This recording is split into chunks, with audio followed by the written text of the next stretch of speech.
Ladies and gentlemen, I give you the world's first organic weather vane. Hello again everyone, and welcome to Instalment 6 of Yorkcraft. On this one we're going to be covering the grounds around the Minster, and it has been reasonably difficult to figure out the size, scale and angles of the streets around, but thankfully Google Maps has been quite good for triangulating positions. You can see, if we look over here, we can see the streets laying down from the river and over to the city wall defences that you'll see in a couple of videos. But for now we'll go over to St Michael the Belfry. This is one of the 17 remaining pre-Reformation churches in York. We actually used to have 44. I'm going to try and build all of them. St Michael the Belfry was built between 1525 and 1537, although the original church that stood here was in 1294. And this is actually where Guy Fawkes was baptised on the 16th of April in 1970. And the front of it, with the hexagonal tower, does date from 1867 with the Victorians, another thing they changed. This over here is Terry's. It's obviously very much in the wrong place. I just wanted to build it, so one day I did. Just below that is one of York's pubs, and we can see down here we've got Stonegate and other streets starting to get laid out. Obviously all in comparison to where the Minster should be.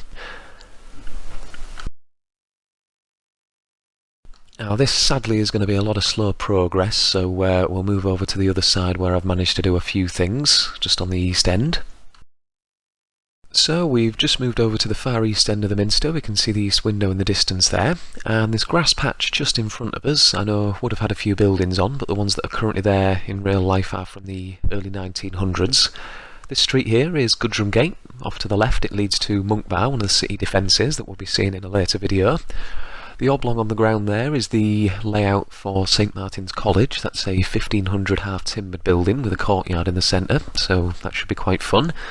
We've just got the Minster Yard Street leading off to the right, opposite the chapter house. And this large complex we can see in front of us actually makes up part of the old deanery. A lot of this was destroyed in 1868 when they expanded the gardens slightly. This turreted building is the main deanery hall. And the smaller one behind it, with the two large windows in the centre and smaller ones on the outside, that's the Minster Library. You can go in that nowadays, it is still there, and it used to make up part of the old palace complex. That's what this little wall in front of us is. And as far as the gardens are concerned, in medieval days this would have looked very, very different. I know a lot of the palace did join up to here, as well as having a vestibule which attached the northwest bell tower onto the palace. So as we come back round to the street layout here as well, the reason I haven't really started building a lot of the houses is some of the streets we know nowadays would have actually been blocked off. As an example, the top of Lendal that we're just heading towards now would have had an archway called the Westminster Gate. Well, that's all we have time for on this one, so as always it's a big thank you from me. If you enjoyed the video, hit that thumbs up button. If you want to see more, hit subscribe, hit the bell, make sure you press all, and in the next instalment we'll see what I've got just behind me and why it's made me so very sad. Stay crafty, guys.